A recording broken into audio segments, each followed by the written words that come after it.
우리 송은주 가채료 연구소 소장님께 감사드리고요. 또한 저희 제가 개발한 거를 과연 이게 수박 바이러스에 효과가 있을까 제가 걱정도 하면서 저희가 현장 실험을 했는데 마침 이제 정읍에 계신 아주 우리나라 수박 명인 이석변 회장님을 어느 분이 소개해 주셔가지고 저희가 이제 거기서 실험을 했거든요. 그래서 마침 결과가 잘 나와서 오늘 이런 뜻깊은 자리가 있었던 것 같습니다. 그래서 먼저 우리 연구소장님과 그다음 이석변 회장님께 깊은 감사를 드립니다. 뭐 제목이 상당히 어렵긴 한데요. 유도자항성 이러면 이제 저희가 보통 보면은 코로나 바이러스가 걸렸을 때 실제로 뭐 여러분들도 그렇고 저도 그렇고 가서 이제 백신을 맞으라고 다 갔잖아요. 사실 뭐 코로나 바이러스 감염되었고 치료제가 뭐 효과를 보는 경우는 거의 없거든요. 다들 이제 백신을 맞고 효과가 있었습니다. 그래서 보통 바이러스에는 되게 치료제가 없어요. 그래서 이제 사실은 예방제로 백신을 맞아야 되거든요. 근데 사람이나 동물도 그런데 생각보다 식물도 똑같아요. 식물도 보니까 저희가 하다 보니까 미리 백신, 면역력을 높여주는 그런 백신을 갖다가 주니까 효과가 있는 거예요.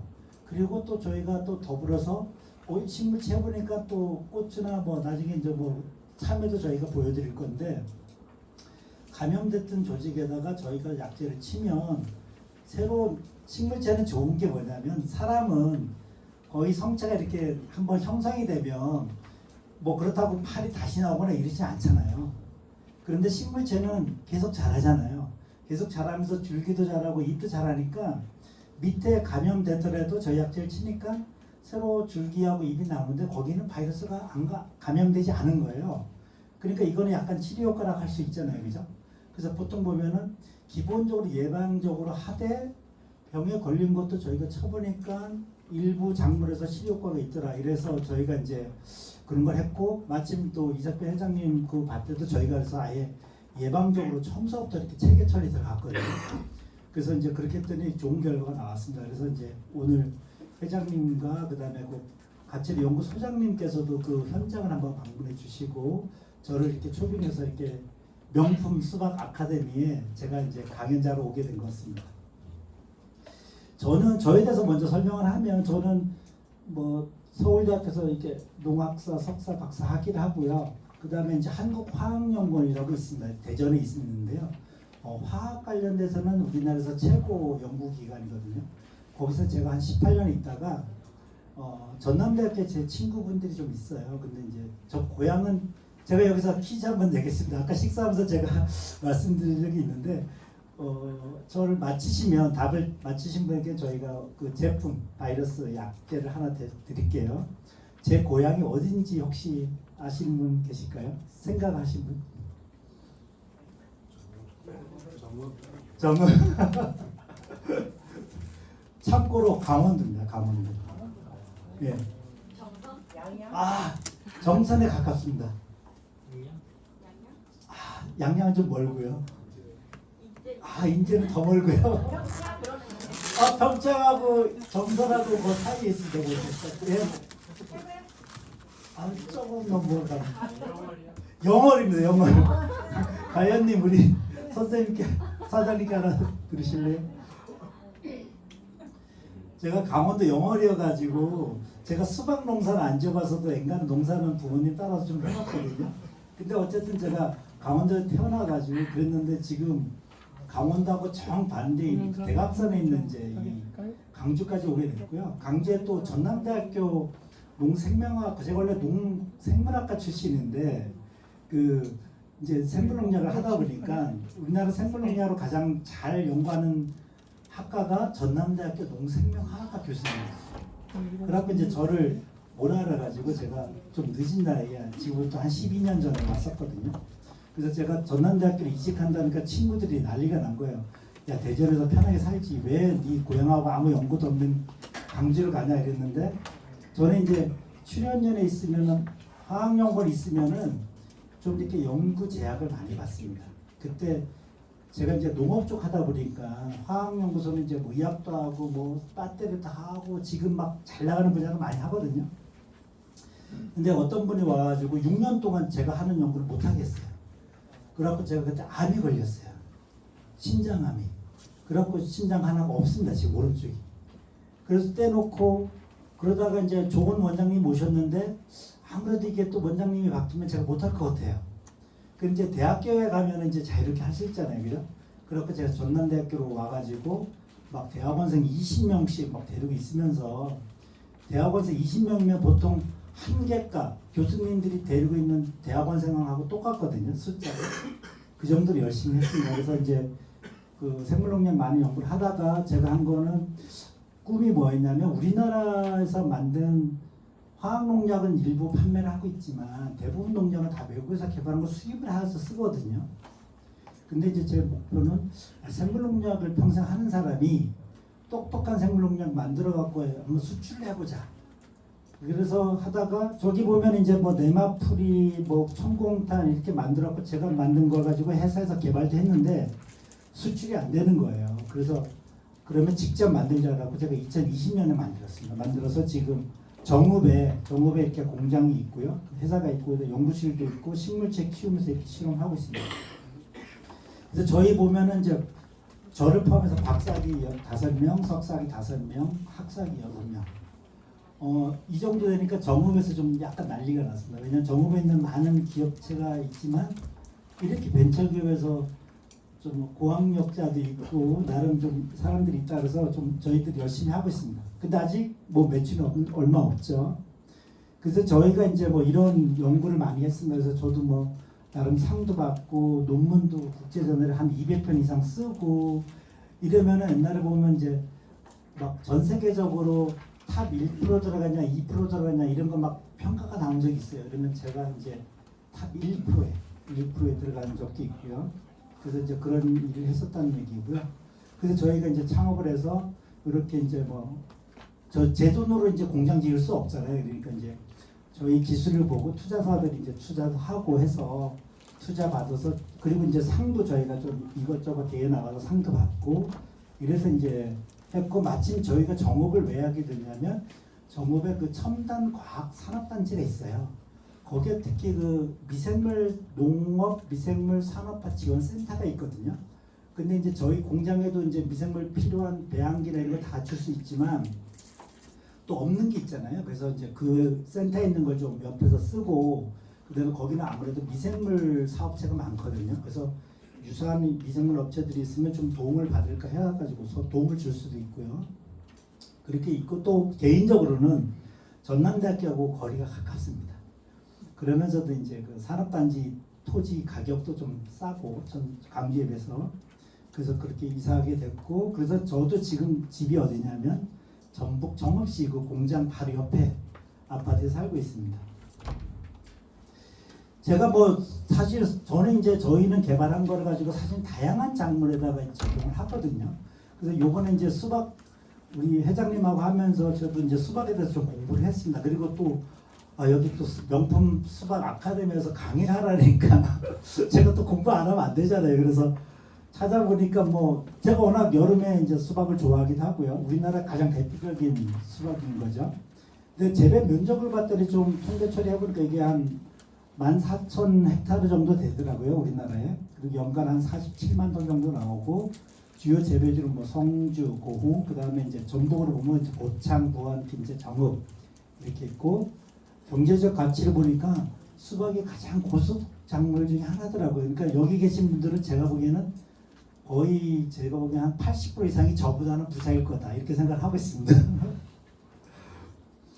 그런데 문제가 제가 이석변 회장님 만나서 처음에 이제 저희가 정읍에 이사 왔으니까 정읍 기술센터에 가서 문의를 했어요. 저희가 이런 약을 개발했는데 좀 이렇게 실험할 수 있도록 도와달라 이랬더니 그 과장님께서 먼저 그러면 APC하고 정밀가수 이렇게 소개해주면서 거기에 이제 관련된 업체들이 많으니 거기 대표님을 만나봐라. 그래갖고 대표님 만났어요. 그래 만나갖고 이제 고추 하시는 분, 뭐 분자 하시는 분 그러다가 수박한데 저기 수박에 이제 정읍에 명인이 계시다.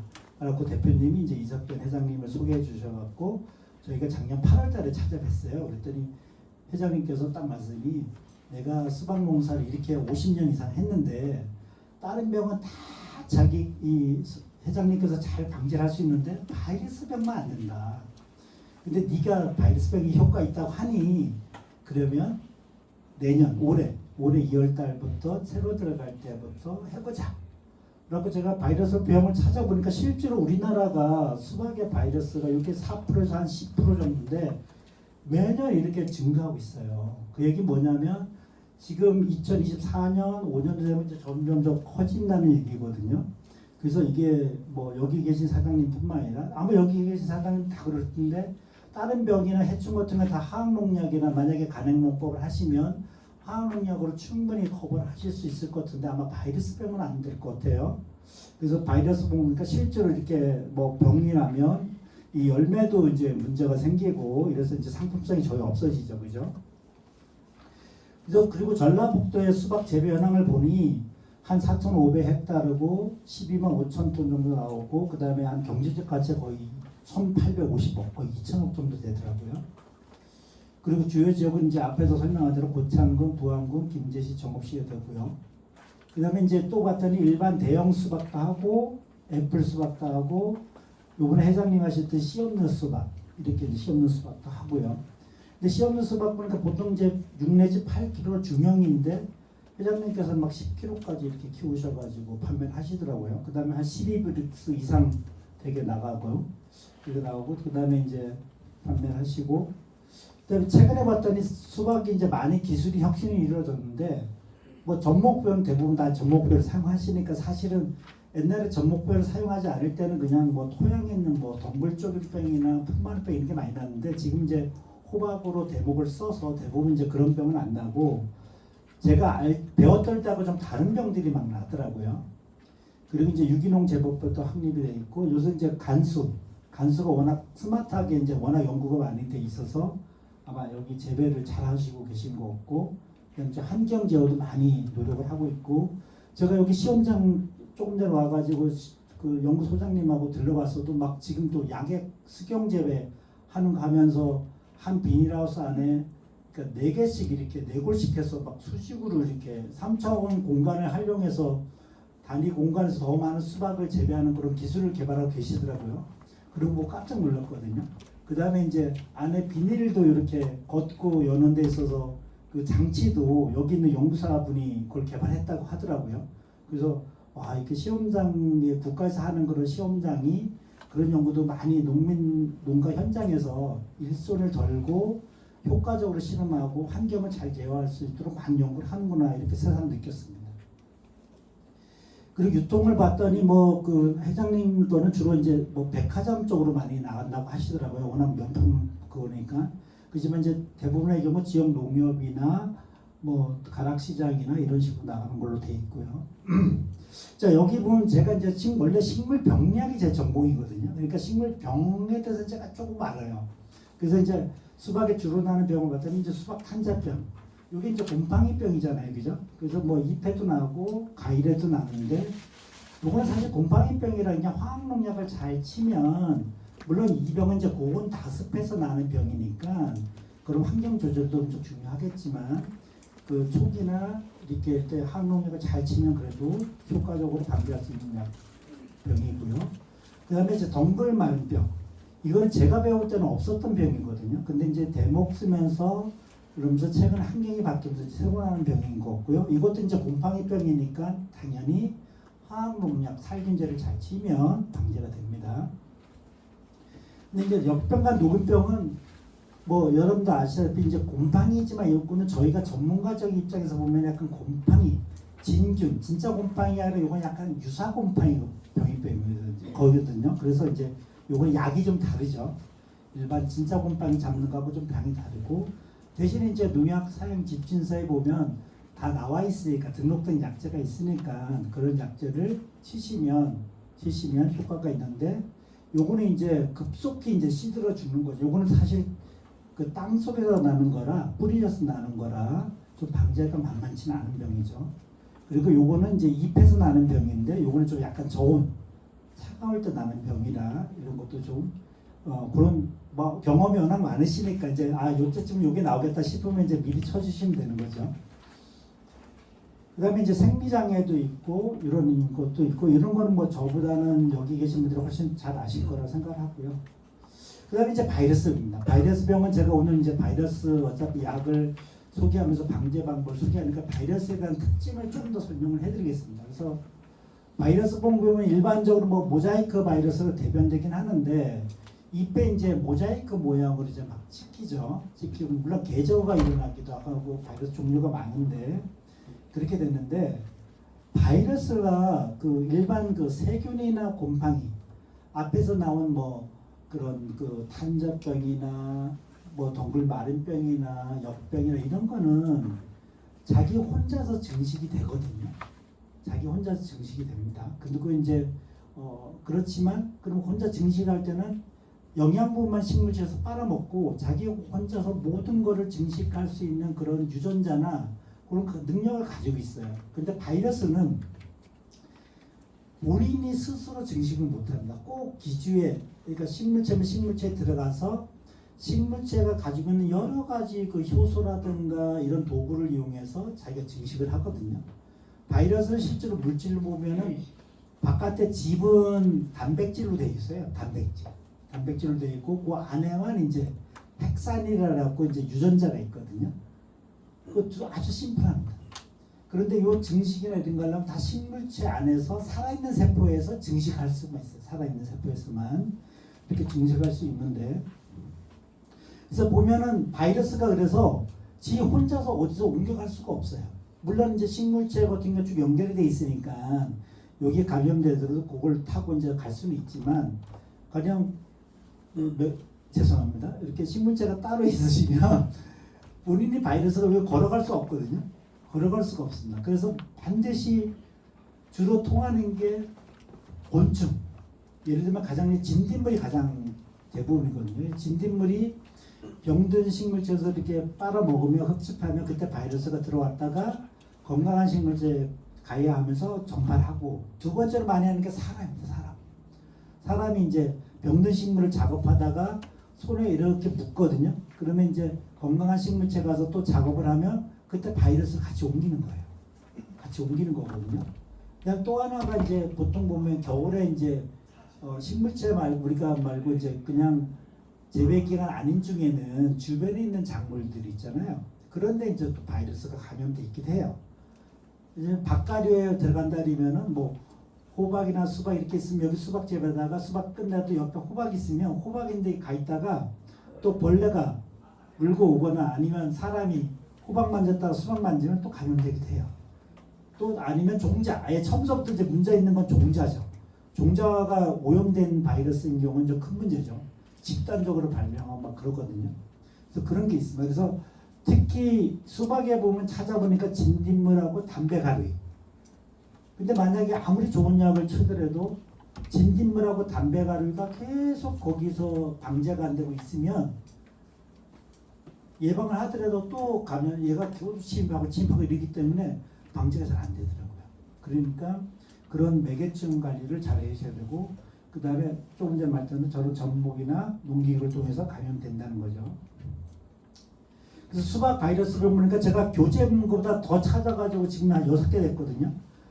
여기 보면은 이제 수박 모자이크 바이러스, 최근에 이제 파파야 원문 바이러스라고 원래 파파야 했던 게 수박까지도 왔어요. 그리고 이제 멜론 계저 바이러스라고 주로 멜론에는 하지만 이게 또 수박으로 왔어요. 수박, 오이 이런 데도 왔고요. 그 다음에 이제 오이 모자이크 바이러스는 워낙 유명한 바이러스입니다. 그래서 오이 모자이크 바이러스, 오이 녹반 모자이크 바이러스, 그 다음에 바깥 테로 황화 바이러스. 황화 바이러스 이러면 이제 아무래도 노란색을 띠겠죠. 노란색을 띠고 먹문 바이러스는 그야말로 딱 원 모양으로 생기고요. 그 다음에 오이 녹반 바이러스는 이따가 이제 사진 보시겠지만 이석변 회장님의 그 31동 비닐하우스에서 각 동마다 이제 한 500그루씩 되죠, 그죠? 근데 그거 중에 딱 2그루가 바이러스 감염됐거든요. 예방적으로 쳤을 때. 근데 그 2그루가 나온 게 다 오이 녹반 모자이크 바이러스 나왔습니다. 그래서 보통 보면 이제 잎에 저렇게 모자이크 모양이나 아니면 잎말림이나 외소화가 되기도 하고 그다음에 가시를 저렇게 손상을 입기도 하죠. 근데 전파 경로를 다시 좀 구체적으로 보면은 기주식물에서 수박으로 감염된다. 그러니까 이거 뭐냐면 바이러스가 주변에 이제 다른 내가 수박을 재배하는데 뭐 주변에 오이나 참외나 이런 거 있다가 호박 등에서 이제 오는 거죠. 그렇게 오는 경우도 있고. 근데 주로 매개하는 건 사실 곤충이 많이 매개를 합니다. 그래서 여기 보면 이제 진딧물이나 총채벌이나 뭐 흰가롱이 이렇게 돼 있지만 수박의 경우는 주로 진딧물하고 담배가루이 이런 것들이 주요 문제가 됩니다. 그러니까 사실 바이러스병 방지하려면 저희가 옛날에 교과서 배울 때는 그래서 벌레를 잡아야 된다. 벌레, 매개충 잡으면 된다. 그런데 나중에 알고 봤더니 토양에 그 선충도 있잖아요, 그죠? 선충도 바이러스를 침투시켜요. 왜냐면 감염된 데서 있다가 이렇게 옮겨서 하기도 하고요. 어떤 거는 곰팡이도 그렇게 합니다. 토양에 있는 곰팡이인데 곰팡이가 이렇게 이식시키거든요. 그러니까 그거는 볼 수가 없잖아요, 그죠? 볼 수가 없으니까 그렇게 하는 거고요. 그 다음에 종자 전염이나 저런 것도 하고요. 그 다음에 농작업. 실제로 작업자에 의해서 많이 감염되기도 합니다. 작업자가 이렇게 소독을 제대로 안 하고 가면 사실 잘 모르는 경우도 있잖아요. 왜냐하면 바이러스가 이렇게 감염되더라도 바로 증상이 나오진 않거든요. 어느 정도 약간 잠복기가 있어요. 근데 그걸 모르고 이제 여기서 숨 따다가 그걸 그대로 가지고 옆에서 숨 따고 이러면 이제 오염시키는 거죠. 그러니까 사실 주의를 기울일 필요는 있어요. 근데 현실적으로 너무 힘들잖아요, 그죠? 이거 한번 따고 또 소독하고 다른 식물 찬다는 게 사실은 불가능하니까 그래서 이제 저희 생각에는 저희가 이제 개발한 그런 미생물제를 처음서부터 그냥 바이러스가 늘 올 걸 예상을 하고 초기부터 체계 처리를 이렇게 들어가면 바이러스 설령 있더라도 농도가 워낙 낮으니까 증식도 안 되고 이러니까 편하게 작업도 할 수 있고 이렇지 않을까 이런 생각을 하고 있습니다. 그래서 바이러스 특성을 보면 매개층 중심으로 확산되고 치료가 불가능할까? 사실 저희가 옛날에 배울 때도 치료가 불가능하다고 배웠거든요. 근데 저희가 보니까 아닌데 저희 학제 보니까 일부 작물에서는 확실히 저희가 치료를 되는 걸 봤습니다. 그래서 나중에 이제 동영상으로 제가 보여드리겠습니다. 그리고 그래도 가장 성공적으로 되는 거는 예방적으로 가려는 게 가장 좋습니다. 그러니까 처음부터 이거는 바이러스병이 수박 같은 게 항상 오니까 그냥 우리가 체계적으로 처리해서 아예 병을 적게 오게 하는 게 가장 경제적인 거더라고요. 그리고 그래서 제가 마지막에 권하겠지만 결국은 이 바이러스병은 체계적으로 예방 처음부터 이렇게 관리 들어가는 게 가장 이상적이다 이렇게 생각하고 있습니다. 그래서 여기 보면 이제 예방 방법과 제가 방제 방법을 정리해놨는데 뭐 저항성 품종을 쓰면 가장 이상적이긴 합니다. 그런데 지금 문제는 이제 저항성 품종 하나 만들기도 힘들거든요. 근데 만들었다고 해서 또 그러면 이거를 감염 안 시키는 바이러스겠냐? 또 이걸 감염시키는 바이러스가 또 발전합니다. 생깁니다. 그래서 이제 곧 깨지거든요. 그래서 그런 거고요. 그 다음에 이제 종자는 묘 관리를 잘해야 되겠죠. 특히 이제 종묘장에서 이제 묘 관리할 때, 특히 이제 이 접붙일 때, 그럴 때도 엄청 주의를 기울여서 하는 게 좋겠죠. 그때 만약에 감염된 거를 계속 쓰면은 이제 한꺼번에 쭉 감염되니까 또 문제가 생길 수 있고, 그 다음에 저희가 농가 현장에서 실제로 사장님들이 할 수 있는 거는 매개층 유입 차단이나 유도저항성 제품을 활용하는 방법밖에 없습니다. 그러니까 벌레라도 있는 거를 좀 체계 처리해서 잘 방지하고, 그 다음에 이제 유도저항성 제품을 좀 좋은 제품을 체계 처리하면 되지 않을까 이런 생각이 들고요. 그 다음에 당연한 거지만 이제 포장 관리는 작업위생. 저럼에도 불구하고 약을 처음에도 불구하고 저희가 보니까 저희가 그 토마토에서 그걸 발견했는데요. 강주의 토마토에 병이 심하게 나가지고 그 사장님이 이제 알아가지고 저희 학교를 쳤습니다. 쳐서 갖고 저희가 한 달 후에 갔었거든요. 예년 같으면 그냥 병이 생기면 그냥 다 폐기했었거든요. 하나도 안 되니까. 근데 저희 걸 가지고 쭉 일주일 간격으로 쳤는데 저희가 가보니까 대부분은 다 이제 성장을 했어요. 정상적으로. 그런데도 불구하고 몇 그루는 못 자랐어요. 그게 저희가 사진도 찍어놓은 게 있거든요. 그런 거 심하게 걸린 건 아예 안 되더라고요. 저희한테 쳐도. 그래서 그런 것 같으면 예를 들어서 심한 것 같으면 좀 아예 없애는 게 가장 좋거든요. 좀 이렇게 하면 초기에 있는데 너무 심하게 걸렸다 그러면 아예 싹 제거해서 태우거나 파먹거나 이런 식으로 하면 좋습니다. 그래서 그런 위생 관리도 잘해야 되고, 제가 어떤 농가를 갔더니 벌레가 너무 많아요. 벌레가 너무 많고 막 이 또 이 하이엽 그때는 그게 그 호박이었던 것 같은데 이제 하이엽이나 이런 데는 좀 따서 싹 정리하는 게 좋거든요. 왜냐면 거기 흰가루병도 많이 오고 담배가루가 거기에 다 차버려 있었습니다. 근데 그런 데는 저희가 약을 치니까 분명히 저희가 숫자로 표시하면 효과가 있어요. 그런데 농민들이 직접 이렇게 보기에는 효과가 없어 보여요. 왜냐하면 그냥 뭐 효과가 40% 50% 났다고 하더라도 그냥 병이 나 있으니까. 근데 그게 작년에 11월 달 되니까 벌레가 싹 들어가니까 그때는 차이가 확 나더라고요. 벌레가 없으니까. 근데 벌레가 계속 있고 가야 하는 나는 아무리 좋은 약제라도 효과 보기 쉽지 않습니다. 그래서 그런 게 좀 필요하다. 아무래도 관리를 잘해야 된다. 그리고 나중에도 말씀드리죠. 결국은 지역 관리가 엄청 중요하잖아요. 땅 관리가. 땅에 힘이 없으면 얘가 결국은 수박이 튼튼하지 못하니까 감기 걸려도 약한 사람들이 감기에 많이 걸리듯이 그런 게 중요하다고 생각하고 있습니다. 근데 방제 방법도 이건 이미 감염됐을 때는 어떻게 하냐 그러면은 일단 감염주를 일찍 제거하는 게 가장 좋습니다. 그리고 매개증 방지나 유두장성 제품 써서 하고요. 그 다음에 주변에 확산되는 걸 방지해야 되겠죠. 그 다음에 이제 환경 조성도 잘하고 그 다음에 이제 천적이용이나 포장 관리를 잘해야 된다 이런 게 나와 있습니다. 그래서 그런데 이제 이게 사실 힘들잖아요, 그죠? 이미 많이 감염된 걸 가지고 저렇게 하는 거는 지금까지는 사실은 포기 그러니까 그 제가 보니까 작물에 따라 보니까 토마토 같은 건 거의 포기를 하더라고요. 일정량 딱 되면 딱 접더라고요. 그냥 딱 접고 이러는데 저희가 한번 그래서 이따가 그 사례를 저희 약재 사례 한번 보여드리겠습니다. 보여드리면 그거 보시고 나면 이제 감이 잡히실 것 같아요. 사장님께서 아 우리가 이렇게 하면 되겠구나 이런 감이 잡히실 것 같습니다. 근데 이제 오늘 주제가 저희가 개발한 제품이 유도자항성인데 앞에서 말씀드렸지만 이게 이제 식물체를 미리 미생물이라는 걸 처리해가지고 얘 면역력을 높이는 거거든요. 근데 이게 저희가 처음 한 건 아니에요. 이게 처음 한 건 아니고요.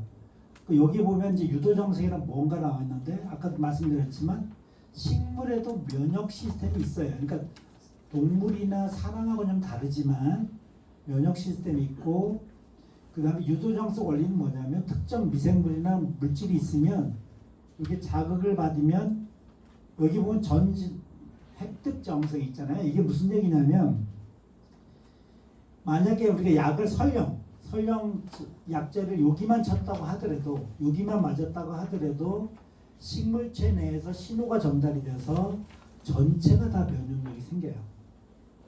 그 얘기 무슨 얘기냐면 너희 백신을 맞을 때 여기 주로 여기 맞잖아요, 그죠? 여기 맞지만 전체 몸에 항체가 생기고 실제로 코로나 바이러스는 이 호흡기를 통해서 들어와도 예방이 되듯이 식물체도 마찬가지입니다.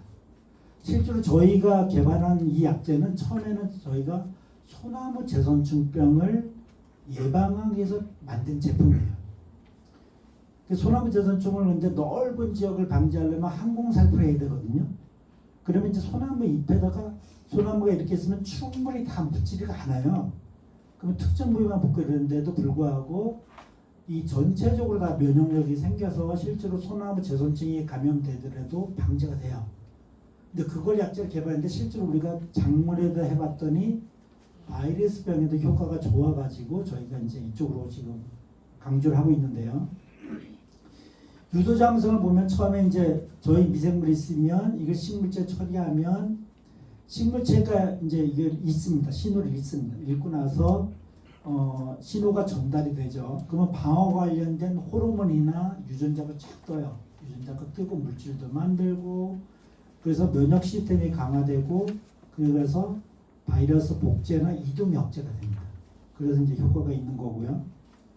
요거를 이제 좀 더 이제 과학적으로 그 중에서 하나가 나타난 게 특히 세포벽이 막 강화돼 가지고 바이러스가 침투하도록 이동도 잘 안 되고 그 다음에 그 새로운 식물체를 뚫지 못하거든요. 침입을 못하면은 뭐냐면 영양분을 못 얻으니까 자기가 증식이 안 되는 거예요. 그렇게 되는 거 있고요. 그래서 근데 저희 제품의 경우는 일부 유도자항성은 또 식물 생육 촉진 효과도 있습니다. 이게 뭐냐면 저희 거를 치면 저희가 이제 고추나 인삼 가지고 실험해볼 때 어떤 게 발견됐냐면, 아니 벼도 그렇고요. 그 인삼 같은 경우 여러분 혹시 제가 두 번째 질문하겠습니다. 인삼에 그 저희 약재를 딱 쳤더니 사장님께서 첫 마디가 이거였거든요. 야, 여기 물미가 엄청 생겼다. 물미가 뭔지 아시는 분 계신가요? 물미. 다 수박밖에 농사를 안 지셔서 모르시죠? 아, 약은 아닙니다. 물미. 예? 맞습니다. 정답. 왜 한 잔 드시죠? 잔뿌리라는 얘기거든요. 잔뿌리. 저희가 그 완전 유기농 하는 인삼 사장님께 계산해 계시거든요. 그분이 이제 5년만 재배하고 휴경 없이 바로 재배할 때 저희 약재를 저희가 드렸어요. 드리고 나서 했더니 저희가 찾아뵀더니 효과가 너무 괜찮다는 거예요. 왜냐하면 보통 이제 연작하고 이러면은 인삼이 거의 안 올라와요. 종자를 심어도 안 올라오거든요. 근데 갔더니 진짜 많이 안 올라왔어요. 왜냐하면 다른 인삼밭에 가면 막 인삼이 엄청 많이 올라와 있는데 거기는 그거의 한 25%밖에 안 올라왔어요. 그런데도 사장님 너무 뿌듯해 하시는 거예요. 왜 그러냐 했더니 딱 뽑아서 보여주면서 첫 마디가 일단 물미가 많다. 그리고 보통 봄에 연작하면 저희 약재 안 쳤을 때는 밑에 뿌리부터 이렇게 빨갛게 죽어가는데 그런 게 많은데 그런 게 없다는 거예요. 그러면서 첫 마디가 그래서 제가 그랬어요. 사장님 물미가 뭐예요? 제가 눈으로 보고도 물미가 뭐예요? 아, 물이 잔뿌리지 잔뿌리. 그 인삼에서는 잔뿌리를 물미라고 하더라고요. 근데 그거를 이제 여러분 새싹쌈 아시죠? 새싹쌈. 그 고깃집에 가면 서비스로 쌈을 갖다 이렇게 해갖고 이제 그 조금 싹을 주잖아요. 서비스로. 근데 저기 단양에 가면 아이니 새싹쌈이라고 사장님이 계세요.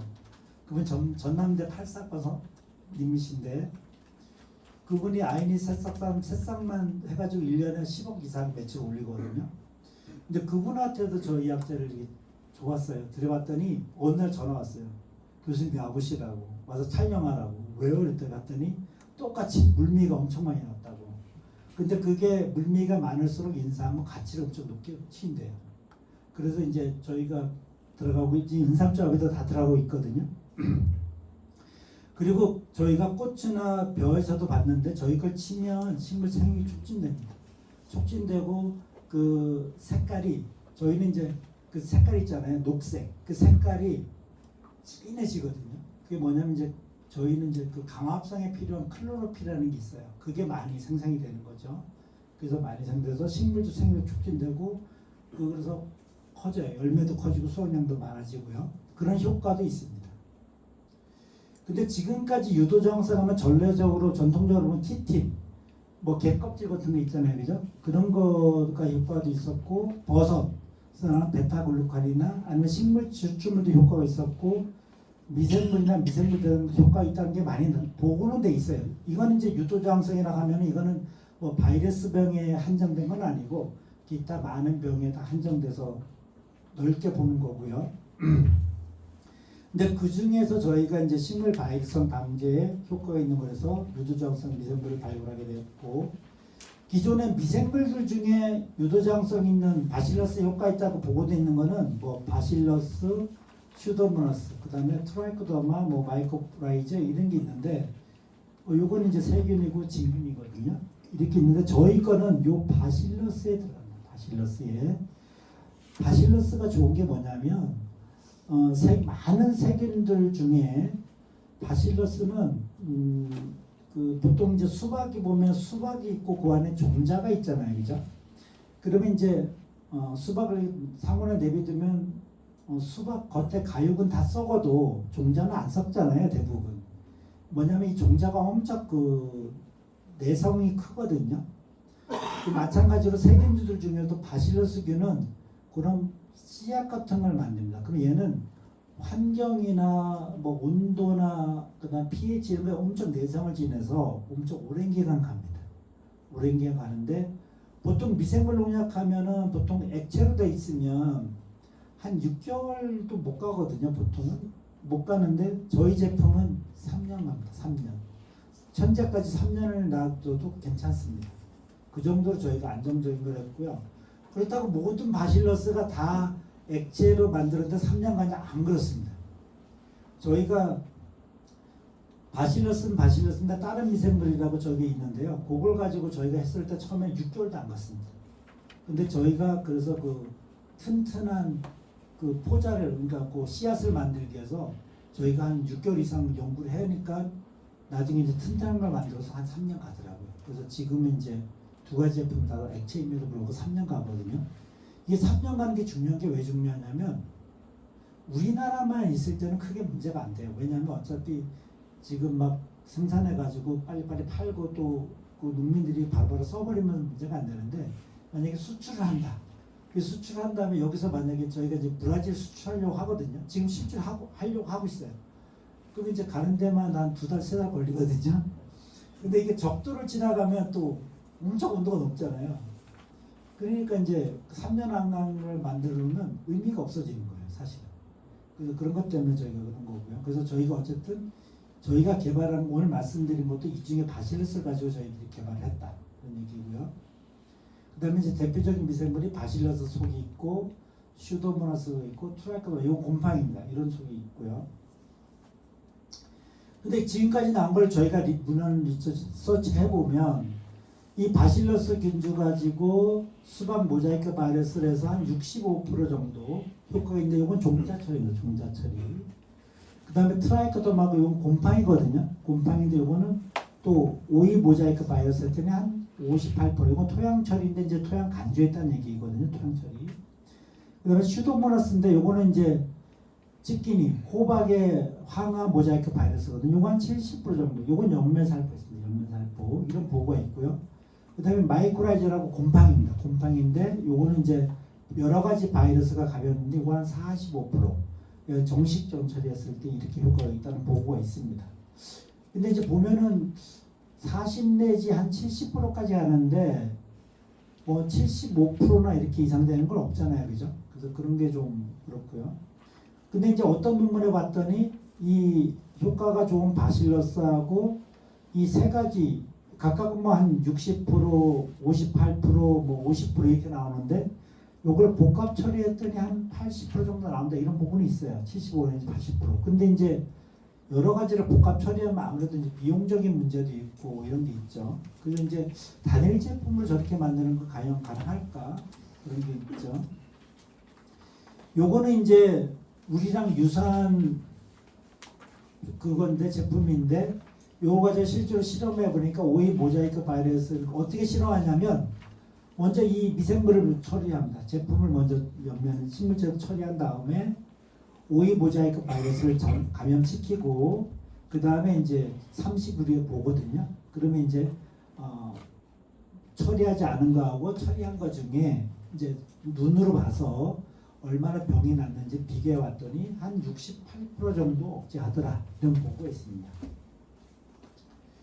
근데 이제 이런 걸 현장 적용하다 보면은 유도장성 미생물의 경우는 파종전 처리가 보통 들어가고요. 그럼 이제 종자 코팅이나 침지 처리, 침지하는 거죠. 이런 게 하는 거고, 그 다음에 이제 정식 후에 연면 살포를 하거나 간주 처리하기도 하고요.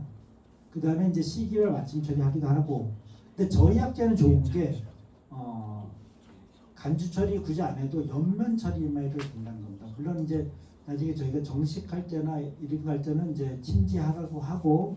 그 다음에 연면 처리해도 충분히 연면 처리하면 장점이 이제 양이 많지 않아도 된다는 얘기죠.